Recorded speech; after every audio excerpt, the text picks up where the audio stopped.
क्या विपक्ष खासकर कांग्रेस पार्टी ने मोदी सरकार को घेरने का जबरदस्त मौका गंवा दिया है? पिछले कुछ दिनों में विपक्ष को तीन मुद्दे मिले थे जिससे वह मोदी सरकार को घेर सकती थी, जनता के सामने एक्सपोज कर सकती थी। लेकिन विपक्ष खासकर कांग्रेस ने आपसी लड़ाई की वजह से यह मौका गंवा दिया है। कौन से है यह तीन मौके और किस तरह से विपक्ष ने यह मौके गंवा दिए हैं, इसी पर हम आगे इस वीडियो में बात करेंगे। आपसे अनुरोध है मेरा यह वीडियो आखिर तक देखिए। अच्छा लगे तो इसे लाइक करें, शेयर करें और मेरे इस चैनल को सब्सक्राइब करें। नमस्कार दोस्तों, मैं राजेंद्र दाइमा आपका स्वागत करता हूं मुंबई टुडे लाइव चैनल में। पिछले बजट सेशन के बाद जब महिला आरक्षण बिल पर सरकार की हार हुई तब ऐसा लग रहा था कि विपक्ष काफ़ी जोश में है और विपक्ष की एकता काफ़ी तगड़ी है। लेकिन कुछ ही महीनों में यह सब एक मिथ्या साबित हुई है और आज देश के सामने एक बिखरा हुआ विपक्ष नजर आ रहा है। विपक्षी पार्टियां आपस में ही लड़ती हुई नजर आ रही है, जबकि कुछ दिनों से विपक्ष के हाथ तीन ऐसे मुद्दे लगे थे जिस पर वह मोदी सरकार को घेर सकती थी और देश की जनता के सामने मोदी सरकार को एक्सपोज कर सकती थी। लेकिन विपक्ष ने आपसी लड़ाई की वजह से यह तीनों मुद्दे और मौके गंवा दिए हैं। सबसे पहला मुद्दा था कि नीट पेपर लीक का मुद्दा। अगर विपक्ष पूरी ताकत से इस मुद्दे को पकड़ कर रखता और जनता के सामने लेकर जाता तो निश्चित रूप से शिक्षा मंत्री धर्मेंद्र प्रधान को अभी तक अपना त्याग पत्र देना पड़ता था या वे मोदी मंत्रिमंडल से बाहर हो जाते। हालांकि नीट पेपर लीक को लेकर युवाओं में काफी गुस्सा है, लेकिन विपक्ष इसे भुनाने में पूरी तरह से नाकामयाब रहा है और इस तरह से विपक्ष ने अपना पहला मुद्दा और मौका गंवा दिया। विपक्ष को दूसरा मौका मिला था अयोध्या में राम मंदिर के चोरी को लेकर, लेकिन विपक्ष इसे भी भुनाने में बुरी तरह से नाकामयाब रहा है।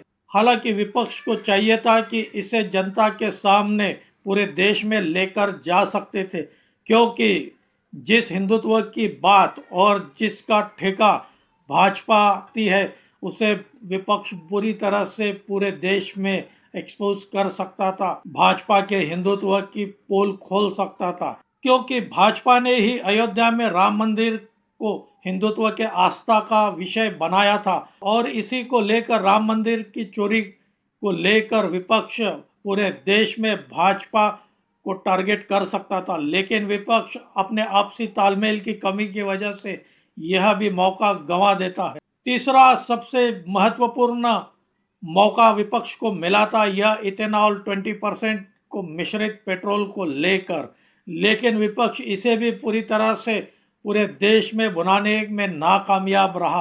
विपक्ष कहीं ना कहीं अपने आप में ही तालमेल नहीं बैठा पा रहा है और क्यों खासकर कांग्रेस पार्टी नितिन गडकरी को टारगेट नहीं कर पा रही है। क्या नितिन गडकरी को कांग्रेस पार्टी सॉफ्ट कॉर्नर दे रही है, यह भी प्रश्न आज पूछा जाना चाहिए। क्या कांग्रेस पार्टी को लगता है कि कहीं ना कहीं भाजपा के अंतर्गत मोदी और नितिन गडकरी में कहीं अनबन है या कहीं सत्ता संघर्ष को लेकर कोई चिंता है? विपक्ष ने बुरी तरह से गंवा दिया है आपसी तालमेल और कमी की वजह से, ऐसा कहा जाए तो गलत नहीं होगा, क्योंकि विपक्षी पार्टियां खासकर कांग्रेस और टीएमसी, कांग्रेस और आप पार्टी और कांग्रेस और समाजवादी पार्टी यह आपस में ही संघर्ष करती हुई नजर आ रही है। क्योंकि 2027 में उत्तर प्रदेश और पंजाब में विधानसभा के चुनाव होना है, इस वजह से पंजाब की वजह से कांग्रेस और आम आदमी पार्टी यह आपस में ही संघर्ष करती हुई नजर आ रही है। दूसरी ओर उत्तर प्रदेश में भी कांग्रेस और समाजवादी पार्टी में यही कहानी दोहराई जा रही है। कांग्रेस और समाजवादी पार्टी के नेता यह आपस में ही बयान दे रहे हैं एक दूसरे के खिलाफ। कांग्रेस और समाजवादी पार्टी के नेताओं में यह बहस चल रही है, मुसलमानों की सबसे हितैषी पार्टी कौन है उत्तर प्रदेश में, समाजवादी पार्टी या फिर कांग्रेस पार्टी। इसको लेकर समाजवादी पार्टी के नेता और कांग्रेस पार्टी के नेता खासकर इमरान मसूद आपस में ही भिड़ते हुए नजर आ रहे हैं। दूसरी ओर इन सब मुद्दों को भुनाने की और पूरे देश में इसको लेकर आंदोलन करने की जब जरूरत थी, तब ठीक उसी पहले 22 जून को राहुल गांधी अपने विदेश यात्रा पर चले जाते हैं अचानक से, किसी को भी न बताते हुए, और यहाँ तक कि वे कहाँ जाते हैं और किसी से भी वे संपर्क में नहीं रहते हैं।